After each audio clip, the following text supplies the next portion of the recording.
ശിരൂരിൽ ഈശ്വർ മാൽപ്പയുടെ നേതൃത്വത്തിൽ പുഴയിൽ ഇറങ്ങിയുള്ള പരിശോധന നടക്കുകയാണ്.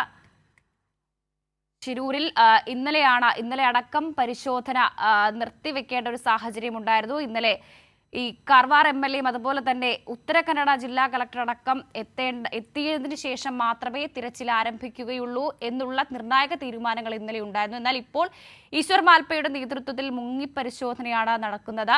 ഈ ഡ്രഡ്ജർ ഉപയോഗിച്ച് മണ്ണ് മാറ്റിയുള്ള പരിശോധനയ്ക്ക് മുൻപ് ഒരു മുങ്ങിപ്പരിശോധന ആവശ്യമാണ് എന്ന കാര്യങ്ങളടക്കം ഈശ്വർ മാൽപ്പെ നേരത്തെ ഉന്നയിച്ചിരുന്നു. ഇപ്പോൾ പുഴയുടെ അടിയൊഴുക്ക് സഹിതം കുറഞ്ഞ ഒരു സാഹചര്യമാണ്. 3 നോട്ടിൽ താഴെയാണ് നിലവിൽ പുഴയുടെ അടിയൊഴുക്ക്. വിവരങ്ങളുമായി സിജു കണ്ണൻ ചേരുന്നുണ്ട്. സിജു, ഇപ്പോൾ ഈ പുഴയിൽ ഇറങ്ങിയുള്ള ഒരു മുങ്ങി പരിശോധനയാണ് നടക്കുന്നത്. മറ്റ് വിവരങ്ങൾ എന്തൊക്കെയാണ്? ഈ അധികൃതർ അടക്കം സംഭവ സ്ഥലത്തേക്ക് എത്തിയിട്ടുണ്ടോ? മറ്റു വിവരങ്ങൾ? പക്ഷേ ഈശ്വർ മാൽപ്പ ഇന്നലെ തന്നെ ആവശ്യപ്പെട്ടിരുന്നത് ഈ സ്ഥലത്ത് ഡ്രഡ്ജർ ഉപയോഗിച്ച് മണ്ണ് നീക്കം ചെയ്യുന്നതിന് മുമ്പ് ഒരു പരിശോധന നടത്താൻ അനുമതി നൽകണമെന്ന് കഴിഞ്ഞ ദിവസം രാവിലെ മുതൽ ഇക്കാര്യം അധികൃതർക്ക് മുന്നിൽ ഉന്നയിച്ചിരുന്നു. എന്നാൽ വൈകുന്നേരത്തോടു കൂടിയാണ് അദ്ദേഹത്തിന് ഒരു അനുമതി നൽകിയത്. കാർവാർ MLA സതീഷ് കൃഷ്ണ സെയിൽ അതോടൊപ്പം തന്നെ ജില്ലാ കലക്ടർ ഉൾപ്പെടെയുള്ള ആളുകൾ അനുമതി നൽകി. അതിന്റെ അടിസ്ഥാനത്തിൽ ഇന്ന് രാവിലെ 6 മണിക്ക് ഈശ്വർ മാൽപ്പ ഇവിടെ പരിശോധന നടത്തുന്നതിനെത്തി. വേലിയിറക്ക സമയമായിരുന്നു. ആ സമയത്ത് പരിശോധന കൂടുതൽ കാര്യക്ഷമമായി നടത്താൻ കഴിയുമെന്നുള്ളത് കൊണ്ടാണ് അദ്ദേഹം എത്തിയത്. ഇപ്പോൾ മാൽപ്പ ഈ പുഴയിലേക്ക് ഇറങ്ങുന്ന ദൃശ്യങ്ങളാണ് നമ്മൾ കാണുന്നത്. സ്വിമ്മിംഗ് സൂട്ട് ഉൾപ്പെടെ ധരിച്ചുകൊണ്ട് പുഴയിലേക്ക് ഇറങ്ങുന്ന ഓക്സിജൻ സിലിണ്ടർ ഉൾപ്പെടെയുള്ള സൗകര്യങ്ങൾ അത്തരം സൗകര്യങ്ങൾ ഏർപ്പെടുത്തിക്കൊണ്ടാണ് അദ്ദേഹം പുഴയിലേക്ക് ഇറങ്ങുന്നത്.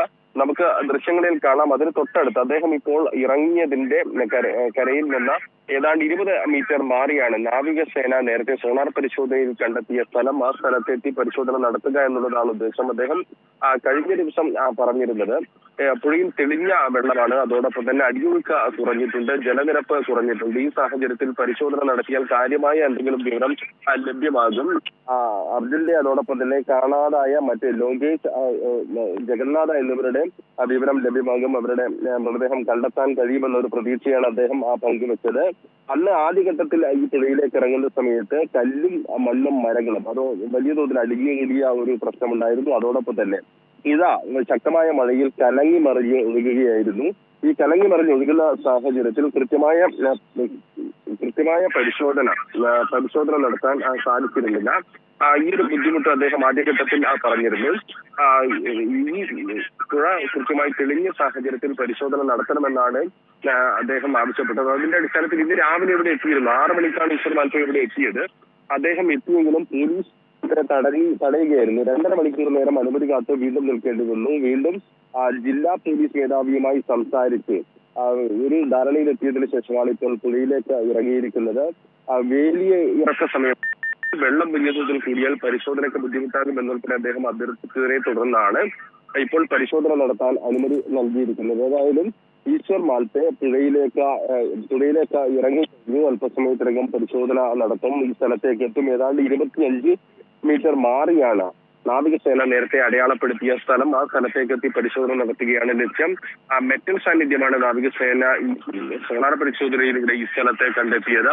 ആ സ്ഥലത്ത് പരിശോധന നടത്തിയാൽ കൂടുതൽ വിവരങ്ങൾ ലഭ്യമാകുമെന്നാണ്. ട്രക്കിന്റേതാണെന്ന് ഉറപ്പിച്ചിട്ടില്ല. പക്ഷേ മെറ്റൽ സാന്നിധ്യം കൂടുതൽ കണ്ടെത്തിയ സ്ഥലത്ത് പരിശോധന നടത്തിയാൽ അർജുന്റെ ട്രക്ക് അവിടെ ഉണ്ടാകുമെന്നൊരു വിശ്വാസമാണ് ഇവർ പങ്കുവെക്കുന്നത്. അതേ ഒരു വിശ്വാസമാണ്, പ്രതീക്ഷയാണ് അർജുന്റെ കുടുംബവും പങ്കുവെക്കുന്നത്. ആ സ്ഥലത്തെ പരിശോധന നടത്തണം, സാധ്യമായ എല്ലാ വഴികളിലൂടെയും പരിശോധന നടത്തണം എന്ന ഒരു ആവശ്യമാണ് കുടുംബം മുന്നോട്ട് വെച്ചത്. അതിന്റെ അടിസ്ഥാനത്തിൽ ഇപ്പോൾ ഈ ഭാഗത്ത് മുങ്ങി പരിശോധന കൂടി നടത്തുകയാണ്. മുങ്ങി പരിശോധന നടത്തിയാൽ കൃത്യമായ വിവരം ലഭ്യമാകുമെന്ന ഒരു പ്രതീക്ഷയാണ് നിലവിലുള്ളത്. ഏതായാലും ഈ സ്ഥലത്തേക്ക് പരിശോധന നടത്താൻ ഈശ്വർ മാൽപ്പ എത്തുന്നു. ഈശ്വർ മാൽപ്പ ആദ്യഘട്ടത്തിൽ തന്നെ ഈ അപകടമുണ്ടായ സമയത്ത് തന്നെ ഈശ്വർ മാൽപ്പയുടെ സേവനം തേടിയിരുന്നു. പലതവണ ഈ പുഴയിൽ ഇറങ്ങി പരിശോധന നടത്തിയതാണ്. ഈശ്വർ മാൽപ്പയെ സംബന്ധിച്ച് കർണാടകയിലെ ഈ മേഖലകളിലെ എല്ലാ പുഴകളെ കുറിച്ചും കൃത്യമായ ധാരണ, അതിന്റെ ഭൂമിശാസ്ത്രപരമായ പ്രത്യേകതകളെല്ലാം തന്നെ, പുഴയുടെ സ്വഭാവം എല്ലാം തന്നെ കൃത്യമായി അറിയുന്ന ഒരാളാണ്. നിരവധി സ്ഥലങ്ങളിൽ സമാനമായ രീതിയിൽ പരിശോധന നടത്തിയ ഒരാളാണ്.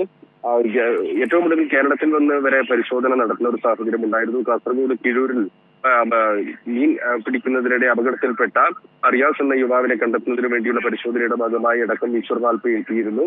ഇങ്ങനെ വിവിധ സ്ഥലങ്ങളിൽ പോയി ഇത്തരം ദൗത്യങ്ങളിൽ ഏർപ്പെട്ട അനുഭവ സമ്പത്തുള്ളയാളാണ്. അതുകൊണ്ടാണ് ഈശ്വർ മാൽപ്പയെ ഈ പുഴയിലേക്ക് ഇറങ്ങി പരിശോധന നടത്തുമ്പോൾ ഒരു പ്രതീക്ഷ മുന്നോട്ട് വെക്കുന്നത്. ഏതായാലും ഈ സ്ഥലത്ത് അല്പസമയത്തിനകം പരിശോധന നടത്തും. നിലവിൽ അദ്ദേഹം പുഴയിലേക്ക് ഇറങ്ങിയിട്ടുണ്ട്. അല്പസമയത്തിനകം മുങ്ങി പരിശോധന നടത്തും. പുഴയ്ക്ക് അടിയിൽ ആഴത്തിൽ തെളിച്ച് പരിശോധിക്കുന്നതിന് വേണ്ടിയുള്ള ടോർച്ച് സംവിധാനം, അതോടൊപ്പം തന്നെ ഓക്സിജൻ സിലിണ്ടർ സംവിധാനം, അങ്ങനെ എല്ലാ സംവിധാനവും ഏർപ്പെടുത്തിയിട്ടുണ്ട്. ഇപ്പോൾ പുഴയിലേക്ക് മുങ്ങിക്കഴിഞ്ഞു. അല്പസമയത്തിനകം പുഴയുടെ അടിത്തട്ടിൽ പരിശോധന നടത്തും. പുഴയിലെ അടിത്തട്ടിൽ ഏറെ നേരം മുങ്ങി നിന്നുകൊണ്ടുള്ള പരിശോധനയാണ് അദ്ദേഹം നടത്തുന്നത്. അന്ന് പരിശോധന നടത്തുമ്പോൾ നമ്മൾ കണ്ടതാണ് 11 മിനിറ്റ് നേരം വരെ ഒരേ സമയം പുഴയുടെ അടിത്തട്ടിൽ മുങ്ങി നിന്നുകൊണ്ട് പരിശോധന നടത്താൻ കഴിയുന്നയാളാണ്. അതുകൊണ്ട് തന്നെ അദ്ദേഹം ഇപ്പോൾ പരിശോധന നടത്താൻ ആ ഭാഗത്തേക്ക് പോവുകയാണ്. പുഴയുടെ ഈ കരയിൽ നിന്ന്, ദേശീയപാതയുടെ ഭാഗത്ത് നിന്ന് പുഴയുടെ മധ്യഭാഗത്തായി രൂപപ്പെട്ട മണ്ണിട്ടയ്ക്കും ഈ ദേശീയപാതയുടെ വശത്തുമായുള്ള ഭാഗത്ത് ഇപ്പോൾ ഈ അടയാളപ്പെടുത്തിയ സ്ഥലത്താണ്, നാവികസേന അടയാളപ്പെടുത്തിയ സ്ഥലത്താണ് മെറ്റൽ സാന്നിധ്യം കണ്ടെത്തിയത്. ആ സ്ഥലത്ത് പരിശോധന നടത്തുമെന്നാണ് ഇപ്പോൾ അറിയിച്ചിരിക്കുന്നത്. സിജു, അതുപോലെ തന്നെ ഇന്നലെ രാവിലെ ചെറിയ തരത്തിലൊരു മഴയുണ്ടായിരുന്നു. പിന്നീട് ആ മഴ മാറി നിൽക്കുന്ന ഒരു സാഹചര്യം ഉണ്ടായിരുന്നു. പക്ഷെ ഇപ്പോൾ നമുക്ക് ദൃശ്യങ്ങളിൽ നിന്ന് തന്നെ കാണാം അത്രമേൽ തെളിഞ്ഞ ഒരു കാലാവസ്ഥയാണ്.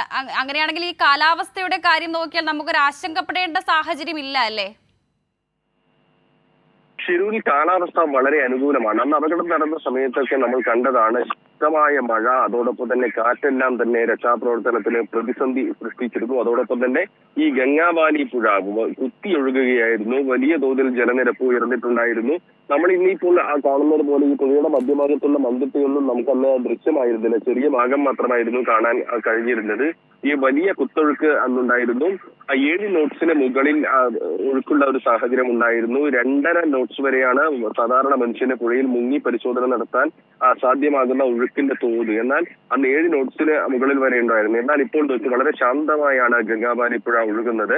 ഇവിടെ കാലാവസ്ഥ മാറിയതിനാൽ, മഴ കുറഞ്ഞതിനാൽ സാധാരണ നിലയിൽ ചെറിയ ഒഴുക്ക് മാത്രമാണ് പുഴയിലുള്ളത്. കഴിഞ്ഞ ദിവസം നാവികസേന നടത്തിയ പരിശോധനയിൽ മനസ്സിലായത് 3 നോട്ട്സിന് താഴെ മാത്രമാണ് പുഴയിൽ നിലവിൽ ഒഴുക്ക് എന്നാണ്. അതുകൊണ്ട് തന്നെ മുങ്ങി പരിശോധന നടത്തുന്നതിനും അതോടൊപ്പം തന്നെ ഡ്രഡ്ജർ ഉപയോഗിച്ച് മണ്ണ് നീക്കം ചെയ്ത് പരിശോധന നടത്തുന്നതിനും തെരച്ചിൽ നടത്തുന്നതിനുമെല്ലാം തന്നെ അനുകൂലമായ ഒരു സാഹചര്യമാണ്.